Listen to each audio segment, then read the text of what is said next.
Hello, you amazing people out there, and welcome to the Amazing Action Comics Podcast, where we are all about independent comics.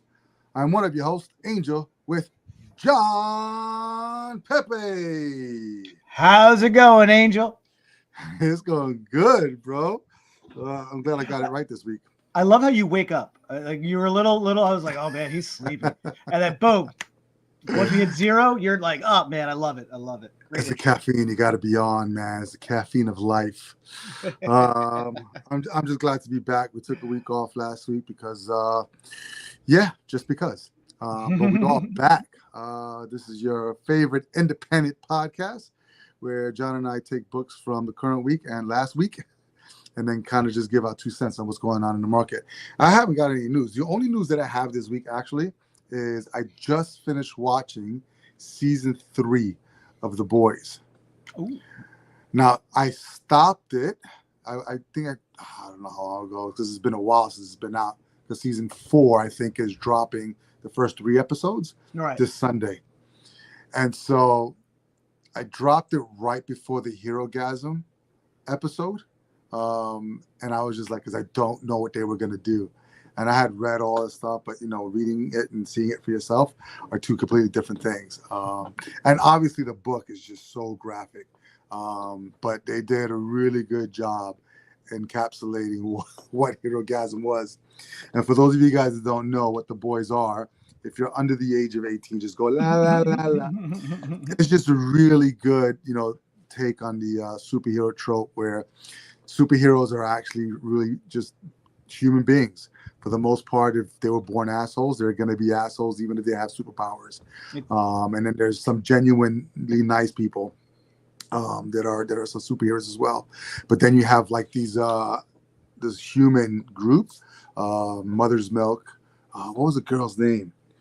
I can't remember her name right now. But you have Butcher, then you have Huey, and then Starlight comes in later on and stuff like that. And she's a superhuman, but for the most part, it's humans trying to take out these superhumans that are acting bad.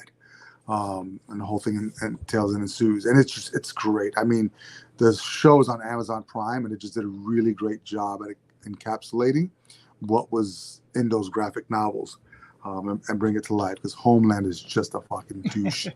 It's a perverted Justice League or horny Justice League, basically. And the humans trying to stop them, Because you can't even say that it's just League from Earth 3 where they were like the corrupt ones, but it's just like if you just made these so characters horny and perverted and with no limits, with nothing stopping them, right? And then then these humans are rebelling against that. It's I know I haven't watched much of the show. I know there have been some changes made for the comic to make it sort of more relevant and television, and but I hear nothing but great things about it. I definitely look forward to picking up where we left off, which is early in season 1.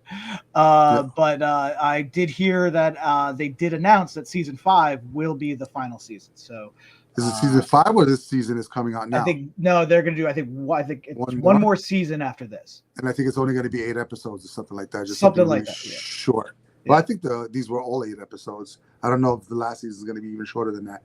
It has to end. I mean, they pretty much encapsulated everything that we need to right now. So. And I'm just glad I waited because it just finished, and it finished on this fucking cliffhanger. It drives me insane if I have to wait another year and actually 3 episodes of season 4. So if you haven't checked it out, definitely check out. I think there's 5 volumes. Is that right? Or 6 in the current omnibus format. Yeah. Is there 6 in the current omnibus? I believe it is. Yeah. So then it's whatever they have in each omnibus. That's like Garth Ennis's thing with his long running. Garth Ennis's thing with his long running books. Just 6. Preacher, Boys, 6 volumes, omnibus collection. He's twisted in the head though. Check that out. I really enjoyed it, so we'll see how it goes. And then they had a spinoff called Gen V, which I haven't checked out yet. Because the stuff they shoot themselves off was called V for Vought and Virus, Venom, whatever the hell you call it. But it's all good. All right, cool. Nothing else. So let's move on. So we're here for what we come for every week, which is our reviews of comics that we read, and we've got the last 2 weeks. So we have a little bit there. We're gonna rushed, but not so fast that we don't give our a good honest review on them. So let's check it out. Why don't you start us first with whatever you read from last week? Yeah, sure. So, I'm just going to do one of the ones from last week because I did about 3 this week. So, the other one I did was called Beyond the Pale from Dark Horse, which is really, really good. I'll show you that one just so you can check that out. Vietnam War era tale. Did really like this, but I don't want to go into too much because I really loved Profane. Profane is from Boom Comics or Boom Studios. It is written by the ever great, ever weird Peter Milligan, illustrated by Raul Fernandez, colored by Giadia Marchisio, lettered by Jeff Elkoberry, and edited by David Marriott and Kathleen Wisniewski, supervising editor Bryce Carlson. Special thanks to Eric Harburn. So this is really cool. This is a really neat crime noir meta mystery. I don't want to give away too much about this, but so basically you're following a detective, Will Profane. So his last name is Profane, and that's a pretty good clue right there as far as what might be going on. And he's investigating this house. He comes to this room in this house and he blacks out. And then he wakes up and he doesn't remember how he got back to where he was. And then he starts following this path, starts to retrace his steps, following these clues. And then he's back at the same house and he's doing the same thing in the house before he blacked out. But now you see what happened when he blacked out. So he's in this weird sort of loop. And you pretty much get that information as far as what is actually going on here. What I really liked about the way Milligan wrote this is you're in Profane's head, right? And he's doing all these real cliche detective trope narration. And so right away you're sort of like, something's off here. Is this guy for real? Right? Is this what am I doing here? And the way he just kind of rolls out that reveal is really neat. And I don't necessarily want to spoil it, but I think if you are reading into what I'm saying, you kind of get a sense of what that reveal is. So I'm really excited to see where this goes. Like I said, it's sort of a noir meta mystery. And I love that kind of stuff. I like a mystery that sort of turns the concept of the mystery on its head. Where your lines between reality and fiction are blurred, and the characters have to question how they got into these situations, and you're sort of following that mystery with them, as opposed to a mystery where you see who the murderer is right at the beginning, or you know exactly what's happening right in the first scene, and then you got to follow Columbo as he pieces it together to catch the guy, but you already know. I love something that makes you put you in the feet of the person investigating that mystery, and you're trying to figure it out. And I love that stuff. So yeah, Profane from Boom Studios. Nice. Definitely check it out, man. Okay, I like it. Yeah. All right, let me go for something that we had last week. This one is called Falling in Love on the Path to Hell. There you go. It almost gives sort of like a Star Wars kind of vibe. It's cool because it's like all the Star Wars influences, samurai movies, and you know, I love that. And Westerns all in there. Yeah, cool. Let me get the page where everybody's on because they kind of moved it. Oh no, what am I doing? Oh, I guess I'm gonna go on top then. So, written by Jerry Duggan. Where did we put the page? Did I lose it? I think I lost it. Hang on. I did. I want to give credit to the people that did this because I actually really liked it. While I'm looking for it, I will say this though. All right. So before we talk about this particular book, it's funny because I think we didn't order a lot to begin with, right? And the funny thing is that when this book came out, people started calling for it to either get a copy or to get additional copies. And whenever that happens, ears prop up and red flags are thrown. So we figure out, you know, what something's got to be happening with the book. So either it's going to be a character thing, or why is it all of a sudden becoming hot? And so we get to find out that this book has been opted for a movie. And this is where I roll my eyes so far behind my head because it's just one of my biggest pet peeves with because it's the speculators, right? They're running to grab as many copies as they can so they can do a quick turnaround. Now, when it comes to stuff that's like brand new like this, the faster you get your hands on it and the faster you turn it around, the more profit you make at the beginning. The longer you sit on these types of books, then the price starts to go down, because either it doesn't matter if they got optioned and made or optioned and not made in the very beginning. If it gets optioned and not made in the long run, then it's worth shit, or less than shit. And if it gets, optioned and made in the long run, then it's still a hit or miss as to whether or not it's going to be hot in the market.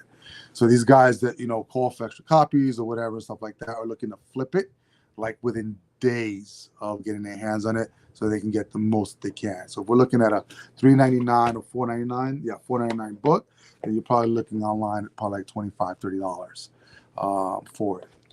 But that's the world we live in, isn't it? Of the quick flip around. So that's why I rolled my eyes. I was just glad to get a copy because Gerry Duggan, from my understanding, because I think I saw him once at the store actually doing a signing, but I didn't get to talk with him, so it felt like I didn't meet him because he was already surrounded by so many people. Well, he wasn't there for a signing. So the backstory, we've talked about this before. Gerry used to shop at Joker's Child when he was a kid. When he was there the last time that I saw him, he was doing a signing. Oh, he was actually there for because I thought there was that other time. There was that other time he just came in to visit year and a half ago, and he just started signing for people. Yes, this is before he came on. So he actually came on the board. Right, because I know we hadn't done signings in a while. Yeah. Yeah, he was signing like Deadpool stuff because I think that was the time that he was writing Deadpool. So with it was Brian around Posehn, that time. Yeah. Okay, got it.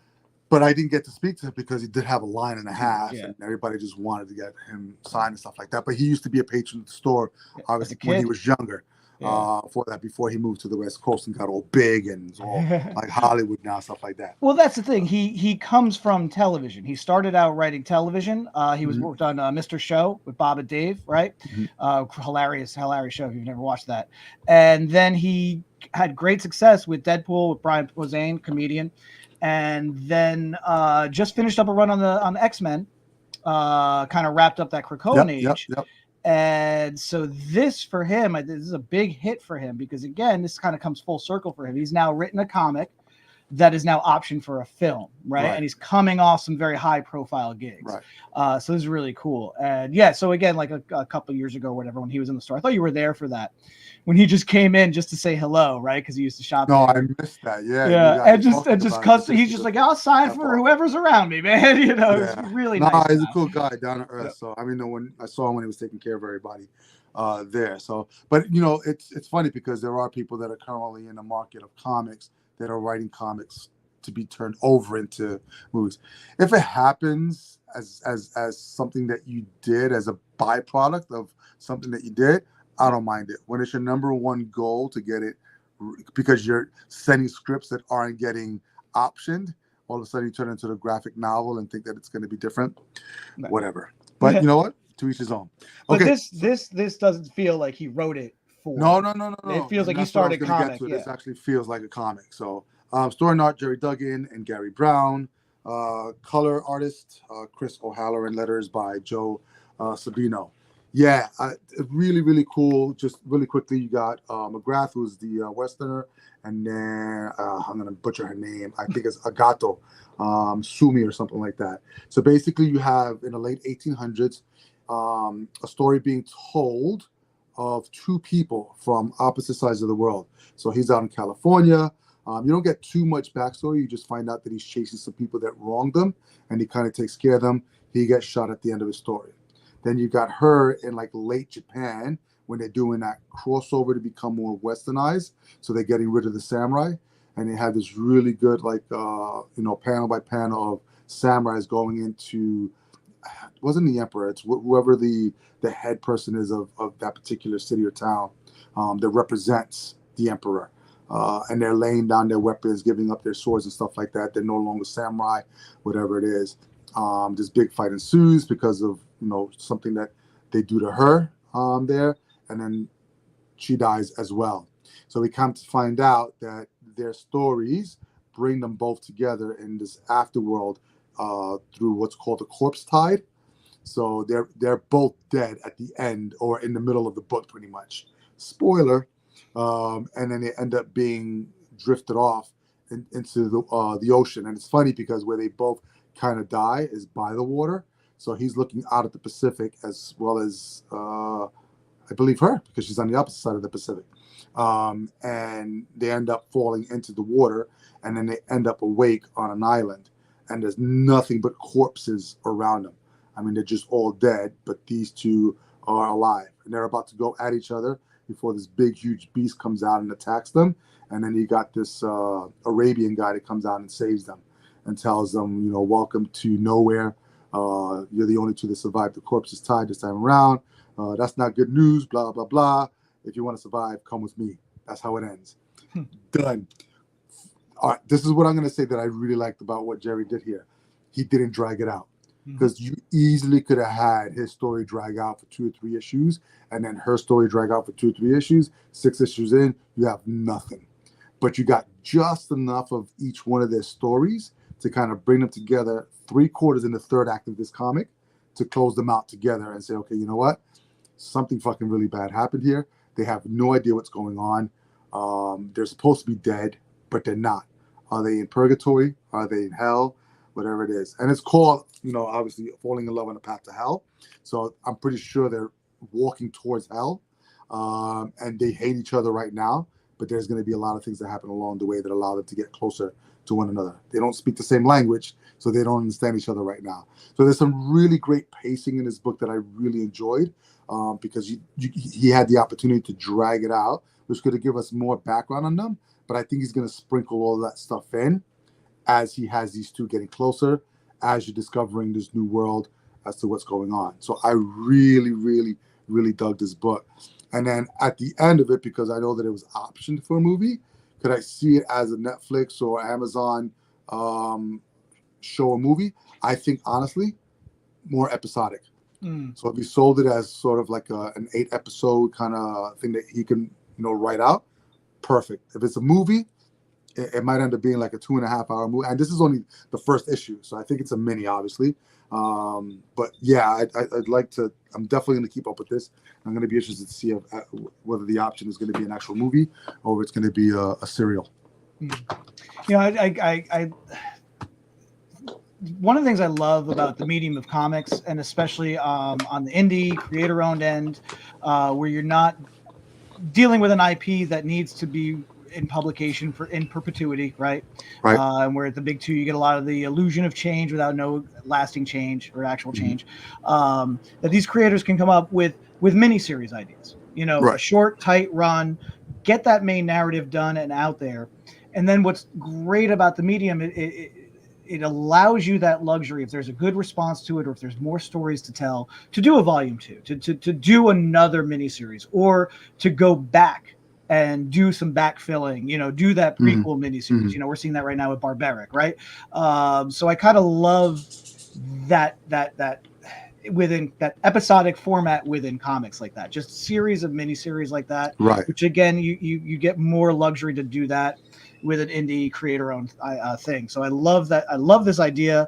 Didn't get to read this, but I'm really looking forward to checking this out. People have said it's really, really good. And again, more success to Jerry, because Jerry's a good guy and he's a good writer. You know, he's done a lot of good stuff. Yeah, and I think that's the big difference between, you know, the big two and then independent stuff. And I could just be blowing smoke out of my own ass, but I believe that like stuff like this is more story driven as opposed to character driven. So if you're reading a Batman book, you're reading it obviously for Batman. It doesn't matter if the story's good or bad or indifferent. Batman's the character. He's the thing that you're picking up the book for the most part. That's not to say that there aren't really great stories of Batman out there. There's some shitty ones too as well. But we know at the end of the day that after, you know, 50, 60, 70 years, it's about the character, not so much the story, as opposed to really picking up an indie where you don't know anything about it. If the story's not good, more than likely you're not going to return to it. That's not the same with Batman. If the story's not good, you're probably just going to skip that arc and then pick up whatever's next along the way because it's character. I would. I mean, I know what you're saying in the terms of character, but I think a successful story-driven comic is also character-driven. So, like, you know, you read Falling in Love on the Path to Hell because he does a good job of putting those characters in positions and where you want to follow their story, like Pine and Meadowlark and stuff like that. But you don't know who those characters are. You don't know. You're learning who those characters are. You're discovering them along the way. Right. I feel what happens with the big two is that they're IP driven. Like I was saying before, like it's you're coming to a Batman or Superman or Spider-Man because of the IP. Yeah, character, but you're becoming because of the trademark, the copyright. You know, like what your mind wants out of a Spider, what you expect from a Spider-Man, we expect from a Batman, you know, whereas some of this you get surprised by really good character development. So I guess more character development happens in these. Yes, and it's a lot easier with like the IP characters to sometimes get lazy. Yeah. With the writing of the story, and we've seen that, and I think that's where the challenge is for, or not. I'm not even gonna say the challenge. That's where the opportunity for independent, you know, creators is. They have to be creative. To entice people. I mean, you're talking about developing characters, developing great stories to entice people to keep coming back because you're not relying on an IP to kind of like have people just stay in it for a little while. Yeah. If the first issue sucks, they're not coming back. Right. And you know, if you're reading a Batman and the first issue sucks, you're like, all right, let me do one more and see what's going on. And then see if you can bite in. If not, then they take a year off, and guess what? They're back in the saddle again. So And when a writer does a bad job on an IP for the big two, it takes a lot longer to course correct. Yeah. It takes about a year to see those numbers start to drop. You know, when somebody just character assassinates, you know, a character, and it just takes about a year for those numbers to come in, and then to do a massive course correct to get a new guy in. You know, I'm not going to name names and IPs, but yeah, it's so good. No, but Jerry did a great job, and the team did a great job. I mean, even like the color stuff, the color palette's great. The art's really loose, but the expressions of the bodies are so well drawn that you don't need it to be tight.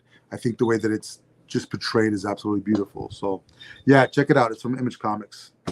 All right, what do you got next? So it's funny that you did the Jerry Duggan book from last week, and I have a book co-written by Brian Posehn from this week. I've noticed this, you know, Brian and Jerry, you know, I think Jerry kind of helped Brian break into comics. And I've noticed now Brian is writing with a couple other writers, which is kind of cool. A couple weeks ago, he has a series called Grommets with Rick Remender. And now he's got this series, both are from Image, called Rifters. Rifters. Right? Yep. Yeah. Little movie action movie, buddy cop movie type poster there for the cover. So this is co-written Brian Posehn and Joe Troman, illustrated by Chris Johnson, colored by Mark Englert, lettered by Joe Sabino, and Kel Simons edited this. This is so with Brian Posehn especially, you could always expect something to just be really weird and offbeat and funny, and even a bit of a gross out humor at times too. His stuff with Jerry definitely reflects that, and that continues on with this one. This reminds me a lot of 8 Billion Genies in the sense that at some point in the future, but there's this rush to discover time travel, and there's this whole thing where at first, you know, the Supreme Court has to rule whether they can act. Once somebody finally discovers time travel, Supreme Court has to rule with, can we actually do this? And so you kind of get this like crash course history lesson of the Supreme Court does rule in favor of pursuing time travel. And yes, at first it is used to witness historical events so that we can get facts. So really funny, you know, kind of funny bit is not only are they these scientists going back in time to witness true history, they're also doing it to win, you know, small wager bets, where basically there's a scene where you see Jesus being a carpenter, and the one guy goes, "Pay up! I told you he was black." and the guy has to give him $3, right? So it's just like, so there's little bits like that as you're kind of watching these guys watch history. And then it is determined that it is okay for everybody to have access to time travel. So you have all these companies, and it does the thing I love about you're changing known brand names. So like instead of Sony, it's Sunny. So you see it was of Apple, it's Pear, right? And so the original time machine device is sort of like a car, like a futuristic car, but Pear makes it sort of like a pod, like a pear-shaped pod that you could, like an Alexa, talk to and time travel to wherever you want to go. And so basically, and everyone has their own version of how you can their device. And once you corporatize it, everything goes out of control. And people are going back in time and mucking with history. And so now you have these rifters, right? Almost like Men in Black. These guys that now have to, almost like the TVA and the Loki series. Yes. Like these guys have to go back in time and stop people from mucking with time. And it really don't even think about rules of time travel that you're familiar with and ramifications, because it doesn't matter. It just, like 8 billion GDs, just things are just now happening. People remember that they shouldn't be this way. So like somebody goes back and fixes it so the dinosaurs never were extinct. And so now you have people living with dinosaurs and dinosaurs living like people, like looking at their phones, and and other people are like, I don't want to get too close to the dinosaur guy in the suit and tie. It's just really crazy, wacky stuff. My favorite bit, the opening bit, you have they legally can't call it Jurassic Park, but it is a dinosaur era tour that you go back in time to the dinosaur age. And this one guy goes, I got to get close to that T-Rex. And son, take this picture of me with the T-Rex. And son's like, Dad, don't go across the barriers. He's like, what are you, us, kid? And course, and then just he gets mauled in front of his family. God. And the guy who's like, the tour guide, he's like, I'm definitely getting sued for this one, So it's just how people love to play fast and loose with this new technology is hilarious. And then so you basically have your two lead guys here, right? Your J and K for this series, we'll call them, and they have to go back and chase these two influencers who are going back and doing stuff with time to get the clicks and get the hits. So, and then it has a really interesting little cliffhanger ending where there is somebody in the past that is in trouble, and you have a sort of an attempt at a save the cat moment for one of the two guys that you're following. Which I thought was really neat and a really cool way to end that. It gives you a sense of who this guy is and how he doesn't even know what could happen to this person if he doesn't step in. But it is a life in front of him that he wants to protect, right? And so I thought that was a really neat little character thing to put in there right before the end of the first issue, and kind of makes me want to see how that plays out and how the rest of the thing plays out. Yeah, Rifters, it is just super silly, super fun, really neat, sort of like comic-y, but very detailed style. Yeah. So I really, that's really what happened. They found out what really happens with JFK and Maryland. They cross-dress. So yeah, it's it is a riot. It is super fun. Image, Brian Posehn, Joe Troman. You guys are twisted, and I love it. Keep it up. Nice. All right, so Rifters from Image Comics. Check it out. Yes. All right, so I go next. Ooh, yeah, talk about twisted. Right, so I when I read the inscription on this, or just the what it was about, it's a prequel to the original, and I was just I don't know if I want to do it, but the original was so good. I was like, you know what, I like Doug Wagner, and he's really twisted, so it shouldn't be disappointing, and I wasn't disappointed. So the writer story is Doug Wagner. Art is Daniel Hilliard. You got colors by Michelle Madsen, letters by Ed Dukeshire. Just really solid. The original Plastic, if you didn't read it, was basically following this guy's name is Edwin. He was a retired serial killer, and he was living with his sex doll, not a real person, Virginia. And basically, he's retired from killing people, and all he wants to do is enjoy life with his girl. And she gets kidnapped. and he goes on a rampage trying to find her, who kidnapped her and is killing all of these people until he gets her back at the very end. It was probably one of the twisted things I've ever read. So basically what this is, Plastic, Death and Dolls, is how he became that person, like his first kill at a kid, and then leading up to how he meets Virginia and stuff like that. So what was really good about doing something like this is that we didn't get background on Virginia. We just knew that that was the love of his life and he was trying to save her.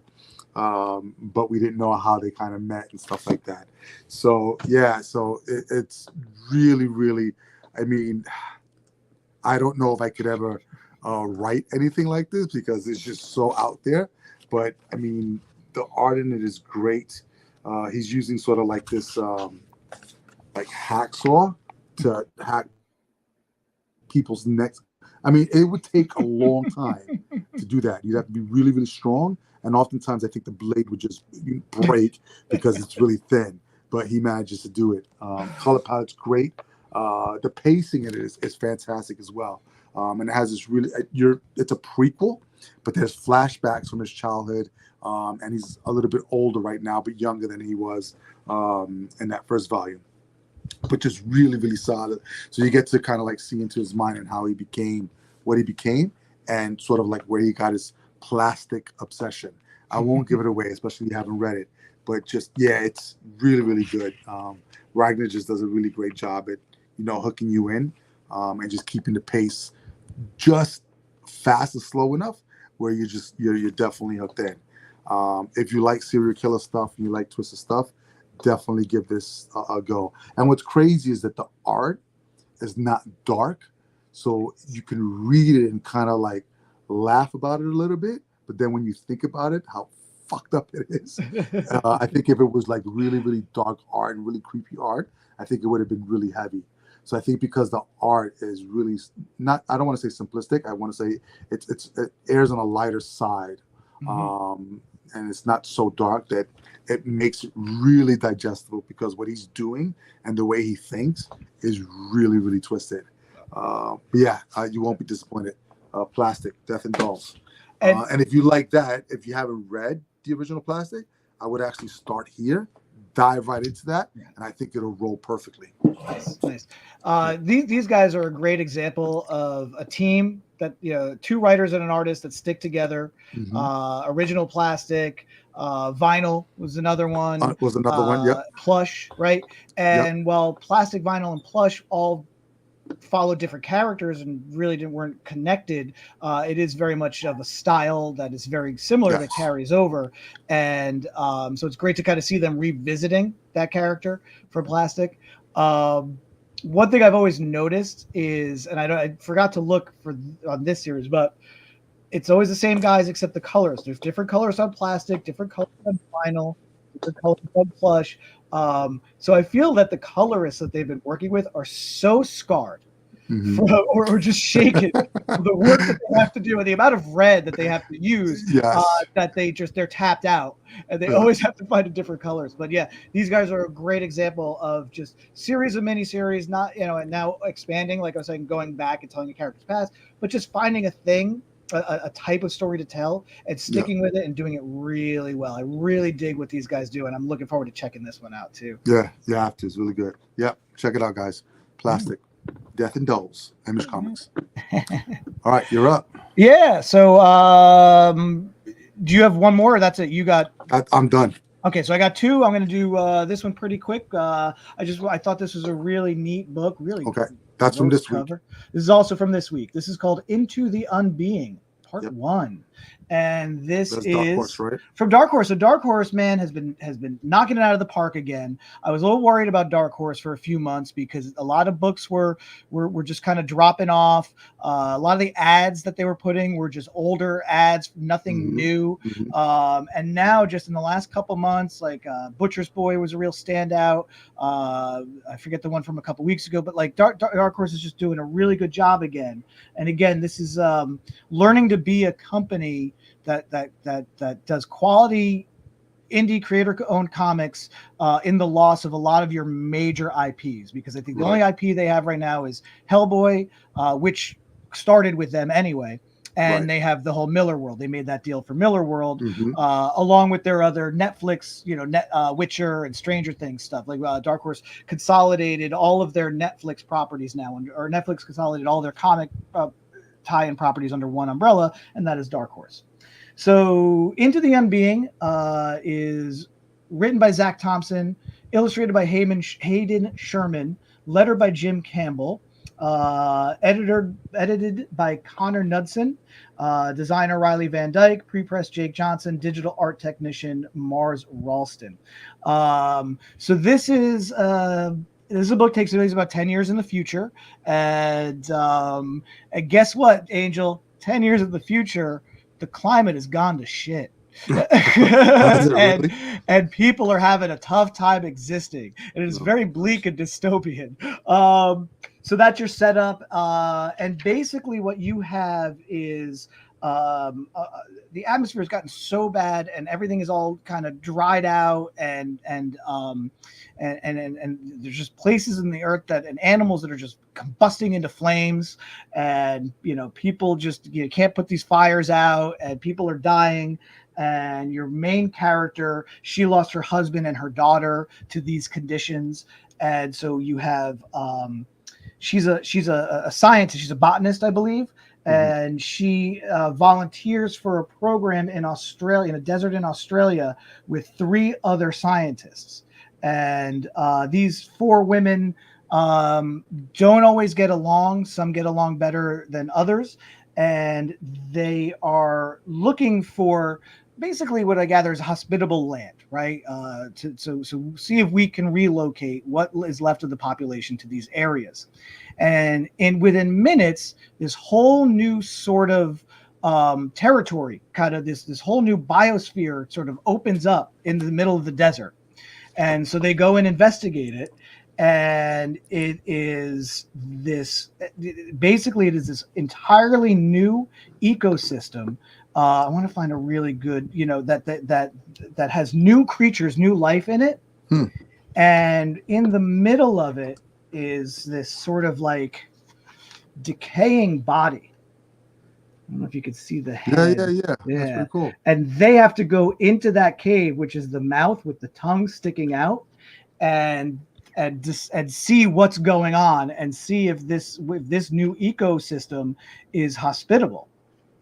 And sure enough, this is all from the journals of your lead character, so you do get like a cool little page, right, of telling you what's going on in her mind.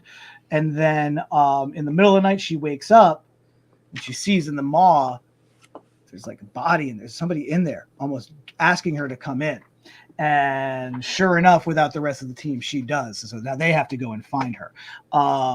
This reminded me a lot of like Dark Spaces Wildfires, as far as you had your women in a bleak landscape. I thought the art that this guy put in here was really neat.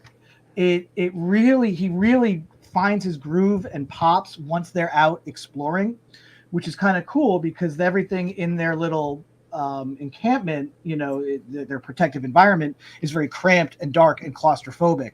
And then they go off into this vast, wild, new but terrifying land, in the middle of the desert. And everything is anomalous to what should be there. And so I thought it was really, really cool opening salvo in what's going to be, I think, something that's going to very much be like that movie. Was it The Descent? Girls in the Cave with the freaky albino bat people. I think we're going to get something like that, and I think that's going to be terrifying. So I really thought it was really cool. Anything. We haven't been inside that open mouth yet. So that's the next step. And I think it's a great place to leave the first issue off. And I don't think I'm spoiling too much because, of course, it's Chekhov's rule of open mouth. If you have a giant skull in a desert, in the first act, somebody's going to walk into it in the second act. So cool. I really liked it. Into the Unbeing from Dark Horse. Keep giving us stuff like this, guys. And the last few weeks have been fantastic. So awesome. Yeah. And I got one more. And it's last but not least. And it is one, Angel, you are going to hate. Hate Revisited, and it is from Fantagraphics. Yes, and this is Peter Bash, right? It's satirical, isn't it? It is satirical slice of life. It is slacker generation American Splendor. It is just about this guy who is just so apathetic and just, not a horrible person, but he's not a great person. And this is a new series, new 4-issue series. Basically, Buddy Bradley is sort of Peter Badge's avatar. And this is all his baby. And it's he has been doing this character for about 30 years now, over 30 years. So this is single creator? Single creator, yep, Peter Badge, yeah. And he's done some stuff for the mainstream, but always in his highly irreverent, almost angry style. Funnily angry, we'll say. He did some one shots for Marvel like 20 years ago, like the Incorrigible Hulk and that Spider-Man one where Peter was just a jerk. Mm-hmm. And so that's sort of his trade, and I love how he does it because this is the guy that I think Kevin Smith saw and was this character, this Buddy Bradley, and was like, that's Randall, but I got to tone Randall down a little bit. And so we have, Buddy, we've seen Buddy kind of through his 20s, and now he's in his 40s and 50s. He's got an adult kid. And this is Buddy Bradley dealing with the world today. While also we get reflections on his past and how certain characters did meet.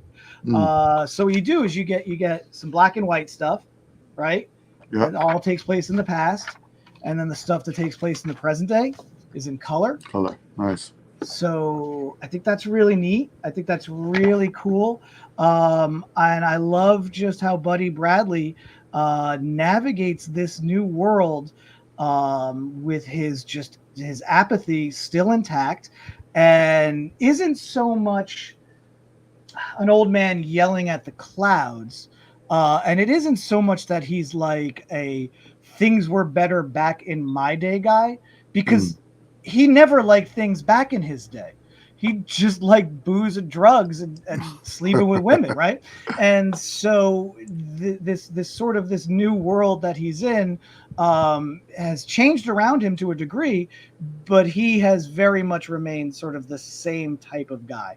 And so I like that. I like kind of that sort of always knowing who you are and not getting so upset that things are changing around you just because you've always had this realization that things always sucked. It's Curb Your Enthusiasm. It is, you know what? Yeah, it's very Curb Your Enthusiasm, but again, we're guys who are less not millionaires and a little younger, who are just sort of in that in-between world, right? Where we're at right now. So I really dug it, man. Hate Revisited. I'm really glad that he's back doing this stuff. This is, when I think of small press indie comics, of course, Fantagraphics, they were the kings back then, right? So it's great to see them still doing stuff. And that's the stuff that, my friend Tom introduced me to in high school that has always stuck with me and showed me that, comics don't have to be about superheroes, guys in tights beating each other up. They don't necessarily have to be high art like Sandman. They don't always have to be ultra violent like Preacher. They could just be. And I really dig that. I dig that people are still out there doing that. Cool. Yeah. Oh, good. That was a nice little diverse population of comics that we really was over the last couple of weeks. And obviously there were some more. So I think I have two more that I was still reading, and I know we were going to mention it too as well. And we'll probably talk about it a lot more next week after I read the first issue of Scarlet, and I think the first issue of Destro is coming out next week. Yes, which I'm excited about as well.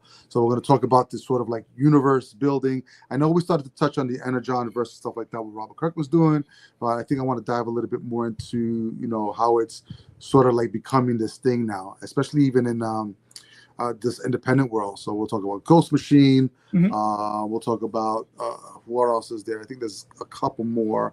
We'll even talk about some of the stuff that like Distillery's doing and stuff like that. That's coming onto the scene. So, but this world building stuff is just, we spoke about it a little bit too with the Blood Squad 7. Possibly that bringing in an old world, an old image, superhero world coming back. So yeah, there's some possibilities for excitement. Like universes can be especially when you have everything being part of continuity, making sure everything lines up. But I think there could be some exciting stuff that you could do in the short term as well. So that it doesn't have to be an ongoing sort of like IP thing that goes on forever. But I think a shared universe among creators for a shorter period amount of time could be fantastic. So yeah, we'll touch on that as soon as we, especially with the stuff with the Transformers and G.I. Joe. Holy shit. I definitely want to talk about that next week in more detail in regards to what Robert Kirkman is doing, and then bringing in new IP. Well, I don't want to say IP, but new characters and new stories that are outside of those two IPs to bring in a whole new universe. It's just fucking genius. I want to be in his brain for like 2 seconds. But yeah, we'll chat those up next week when I got a chance to read them, along with whatever's coming out next week. I saw a couple of books that I was definitely interested in. So yeah, if there's anything that you guys can think of that's coming out or have read that we missed, we love to hear about it, because we're always looking for stuff to put onto the show and put in our brains, because we love consuming this stuff. All right, that's what we have for you this week. If you like what you heard, especially on this independent scene, then just click subscribe to the podcast. Better yet, invite 100 of your friends to come meet you every Thursday at 1 p.m. as John and I talk about comics. If you're a creator and want to come on to the show, talk about yourself and or a project you have coming up, amazingactioncomics.com/podcast. Fill out the form. John and I would love to have you on the show. Speak about you and your project. Make sure you stay up to date on everything that we've got going on at amazingactioncomics.com. And above all, please, please, please support your local comic shop, because we love them and it allows us to do what we love to do. John, where do you get your comics from? Well, I get my comics at The Joker's Child in Fair Lawn, New Jersey. And we did have our spring cleaning sale last week. So thanks for everybody who came out. A little bit of the sale remains, folks. Those ratio variant covers that are always so hard to get. Your 1 for 10s, your 1 for 25s, your 1 for 50s, your 1 for 100s, even your 1 for stores if they're still there. We are still currently running a buy 2 ratio variant, get 1 free back issue sale. So come on down and get those, because some of those covers are just freaking gorgeous, and to get them at a good price, because the aftermarket price on those is insane. And a lot of great other things coming in. We got to fill all those holes from the sale on the weekend of The Joker's Child. So every week we get new stuff in, new comics, new toys, new statues, whatever it is that you need, want, and crave. Come on down to The Joker's Child in Fair Lawn, New Jersey. And if you can't make it there, definitely go to your local comic shop. Absolutely. All right, kiddos, that's all that we have for you this week. Until next time, please, please, please be amazing, stay amazing, and read something amazing.